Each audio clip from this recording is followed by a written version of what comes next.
7月17日，放棄與自我檢查。我的穩定狀態來自於嘗試給予，而不是要求得到。我想這樣就會產生情感上的清醒。檢查我們自己所遇到的每一個困擾，或大或小，我們都會發現根源在於過分依賴，以及隨之而來的不合理要求。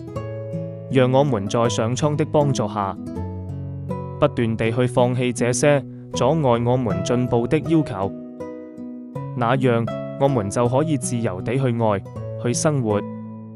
我們就可以讓自己和他人通過12個步驟達到情感的清醒。